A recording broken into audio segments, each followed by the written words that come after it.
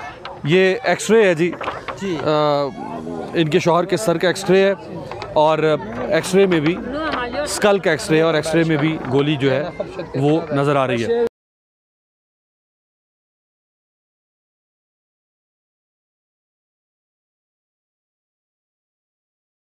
आपके शौहर इस वक्त कहाँ पे जेर इलाज है, उनका इलाज कहाँ हो रहा है और आप कितने बच्चों के साथ यहाँ पर हैं? ये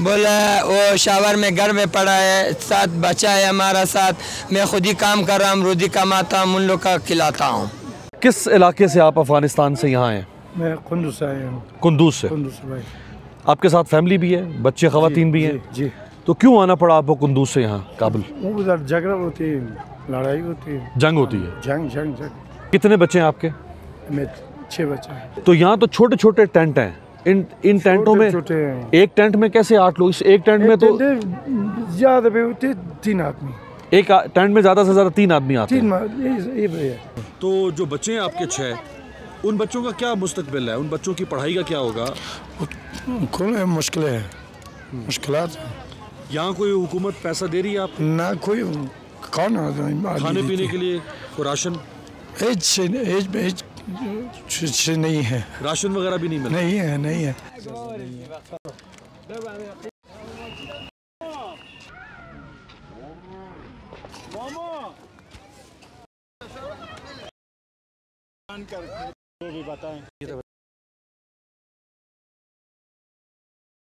किस इलाके से आप आए?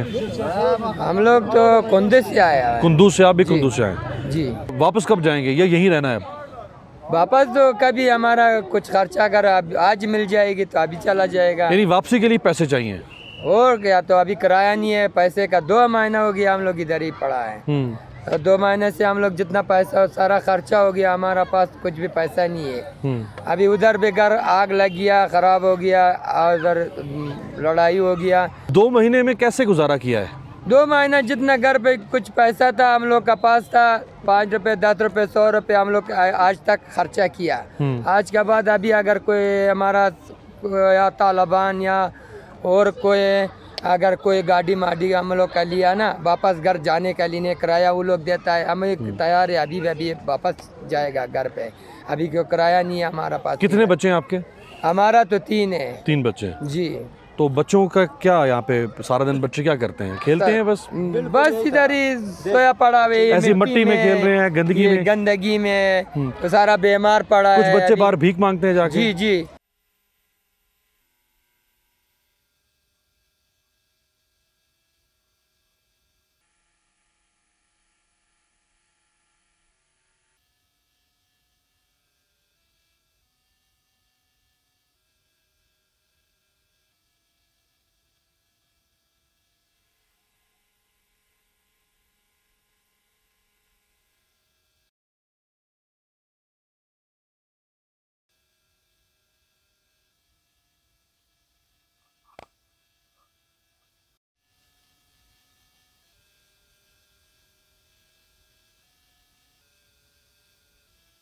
खाने पीने का यहाँ क्या बंदोबस्त है?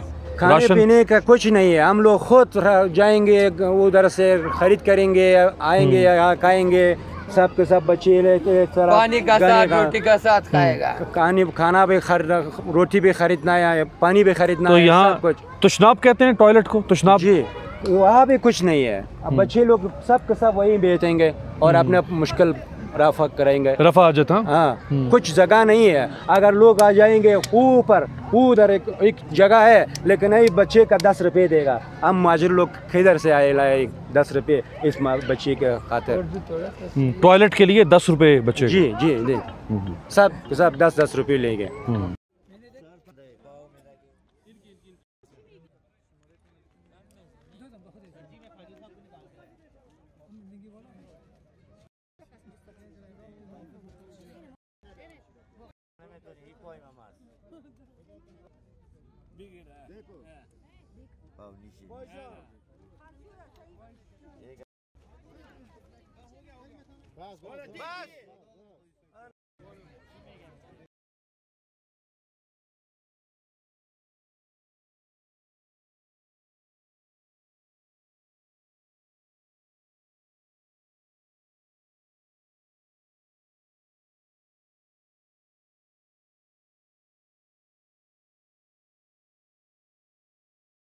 इस वक्त हम एक ऐसी शाहराह पर हैं जो बगराम बेस और बगराम कस्बा काबुल की जानिब ये शाहराह जारी है। पूरे अफगानिस्तान में जिन इलाकों में हम गए वहाँ पे आपको जगह जगह पे छोटी सड़कें हों या बड़ी शाहराहें, वहाँ पुलिस की जो पुरानी चेक पोस्ट हुआ करती होंगी या अफगान मिलिट्री की होगी या अमेरिकन या उसके इत्तेहादियों की चेक पोस्ट होगी, वो सब इस वक्त अफगान तालिबान के पास हैं और अफगान तालिबान अब यहाँ की सिक्योरिटी मुकम्मल तौर पर संभाल चुके हैं। सिक्योरिटी के अलावा जो लॉजिस्टिक्स हैं वो भी तालिबान के पास जा चुकी हैं। तो जो इस चेक पोस्ट को जो हेड करते हैं तालिब हमारे साथ मौजूद हैं। लोग आपके साथ ताउन कर रहे हैं चूँकि पिछले 20 सालों में यहाँ पे एक और ही हुकूमत थी, अमेरिका का राज था, अशरफ गनी, हामिद करजई, अब्दुल्ला का राज था। तो अब लोग ताउन कर रहे हैं आपके साथ, आप उनके लिए नए हो सकते हैं। अमेरिकन हम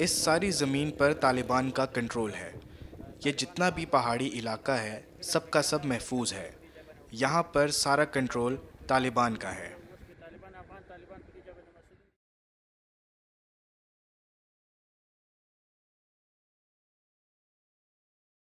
इन सब के अंदर एक मसला ज़रूर है कि जो इसका इलेक्ट्रॉनिक सिस्टम है वो सिस्टम ऑलमोस्ट निकाल दिया गया है या वो डिसमेंटल कर दिया है। जब तक वो सिस्टम इसके अंदर रीइंस्टॉल नहीं होगा तब तक ये सारी मशीनरी, चूँकि ये मैनुअली ऑपरेटेड मशीनरी नहीं है, ये जहन में रहे कि जितनी मशीनरी यहाँ पर आपको नज़र आएगी या व्हीकल्स नज़र आएंगे वो सारे इलेक्ट्रॉनिक डिवाइसेस से चलते हैं, इलेक्ट्रॉनिकली चलते हैं, क्योंकि ये अमेरिका की बनाई हुई मशीनरी।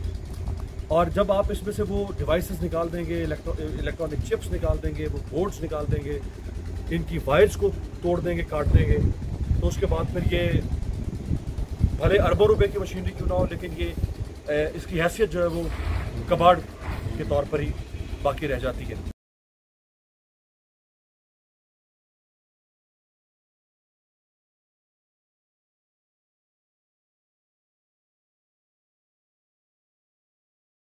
इसके कनेक्टर्स ये आप देख सकते हैं सब टूटे हुए हैं और इसकी वायर्स सारी टूटी हुई हैं। इसके अंदर जितने भी यहाँ पे गैजेट्स लगे हुए थे वो गैजेट्स सारे निकाल दिए गए हैं।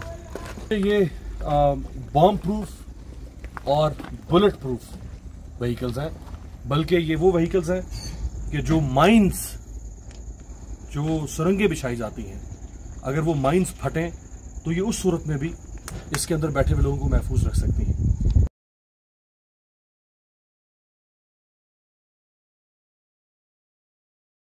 ये आपको तारों के गुच्छे नजर आ रहे होंगे, ये सारी वायरिंग काट दी गई है, तारें निकाल दी गई है, इसका डैशबोर्ड मुकम्मल उखाड़ लिया गया। तो कोई एहसान करके अमेरिका यहाँ पे नहीं गया इस कौम के ऊपर। 20 साल इस मुल्क को बर्बाद करके, इन्हें मगलूब रख के, इन पर अपना तसल्लुत कायम रख के, इनकी नेचुरल इंडिजिनस ग्रोथ को रोक कर यहाँ पे अपनी मनमानियाँ करने के बाद छोड़ कर भी गया है, वो भी नाकारा हालत है। काश की ये चीज़ें बेहतर हालत होती तो इस कौम को यहाँ से दोबारा अपने कदमों पर खड़े होने के लिए निस्बतन कम कोशिश किया जिनको बहुत बेहतर करना। अस्सलाम वालेकुम। वालेकुम सलाम। आपका नाम? मोहम्मदुल्लाह।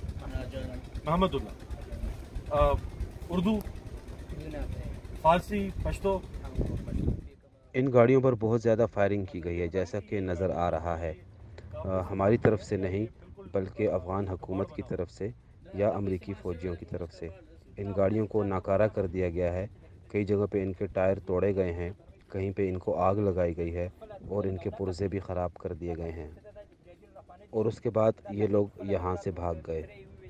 हमारी फायरिंग से तो इन गाड़ियों को नुकसान नहीं पहुँच सकता, लेकिन अमेरिका ने जाते हुए खुद यहाँ पे इन गाड़ियों के साथ तखरीबकारी जैसा सलूक किया है। ये तो बुलेट प्रूफ शीशा। अमेरिका ये चाहता था कि इन गाड़ियों से, इन टैंकों से अफ़गान आवाम फ़ायदा ना उठा सके, इसी वजह से उसने जाते वक्त इन सब चीज़ों को तबाह कर दिया, इन्हें नुकसान पहुँचा दिया ताकि ये काबिल इस्तेमाल ना रहें। अमेरिका ने 20 साल यहाँ पर गुजारे और यहाँ के लोगों को बहुत ज़्यादा तकालीफ दी, लेकिन अब अल्लाह का शुक्र है कि यहाँ पे हमारी हुकूमत आई है अब बिल्कुल यहाँ पर अमन व अमान है। आप किसी भी वीरान जगह पे अपनी गाड़ी भी छोड़ दें तो कोई भी उसको हाथ नहीं लगाएगा।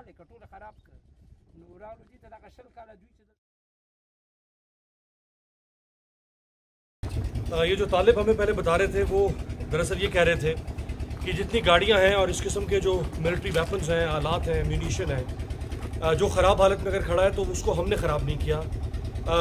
इसको अमरीकी और ज़ाहिर बात है अशरफ गनी की हुकूमत, उन्होंने इन सारी गाड़ियों को, व्हीकल्स को, मशीनरी को, इक्विपमेंट्स को ख़राब किया, डिसमेंटल किया ताकि ये तालिबान के काम ना आ सकें या उनके इस्तेमाल में ना आ सके। जितने व्हीकल्स हमें रास्ते में नज़र आए उनमें से अक्सरियत जो है वो नाकारा है, वो इस वक्त काबिल इस्तेमाल हालत में नहीं है। या आप देख लें इनकी जितनी केबल्स हैं, प्लग्स हैं, ये सब निकाल दिए गए हैं, तोड़ दिए गए हैं। और इसके अंदर जो बाकी इलेक्ट्रॉनिक डिवाइसेस लगी हुई थी, जो सेंसर्स लगे हुए थे इसके अंदर, जो चिप बोर्ड्स लगे हुए होंगे, क्योंकि इसमें जितना भी इसके ऑपरेशंस हैं वो सारे इलेक्ट्रॉनिकली कंट्रोल्ड है। ये आपको ये वायरलेस कम्युनिकेशन के लिए ये इसके अंदर टेलीफोन सेट इंस्टॉल हुआ है। और लेकिन इस वक्त ये तालिबान के लिए या इस मौजूदा हुकूमत के लिए बिल्कुल नाकारा है, बेकार है। इसकी अगर ओवरहॉलिंग इनको करना पड़ी तो उसके ऊपर बहुत पैसा खर्च होगा। पे अमेरिका अभी भी अरबों डॉलर्स का सामान छोड़ कर गया है जो वो नहीं ले जा सका। यहाँ से जब अमेरिका ने और तालिबान अफगान हुकूमत ने भागने की कोशिश की तो उन्होंने ये गाड़ियां भी यहाँ से निकालने की कोशिश की, लेकिन जहां पे जिन गाड़ियों का फ्यूल खत्म हो गया, ये जो सड़कों पर हम आपको गाड़ियां दिखा रहे हैं मुख्तलिफ जगहों पे खड़ी हैं, चाहे वो आर्मर्ड व्हीकल्स हैं, मिलिट्री व्हीकल्स हैं, चाहे वो पैसेंजर व्हीकल्स हैं या दूसरी गाड़ियां हैं, जहां पर भी ये आपको खड़ी नजर आएंगी, उसकी एक बहुत बड़ी वजह यह भी है कि इनका फ्यूल जहां पे खत्म हुआ, इनको वहीं छोड़ के और वो लोग भाग गए। उसके बाद फिर तालिबान इनको अपने तौर पे उठा के अगर उन्होंने किसी जगह पे मूव किया सो किया। सलाम यार आता है उर्दू। ये बताएंगे ये तकरीबन 1.5 माह हो गया तालिबान की हुकूमत को, तो खुश हैं आप? जाता हो, आता हो, कभी रात भी आता हूँ, दिन भी रात जाता हूँ, इस लाइन में गाड़ी चलाता हूँ मैं। अमन ठीक है। सब्सक्राइब करें और बेल दबाएं ताकि कोई खबर रह न जाए।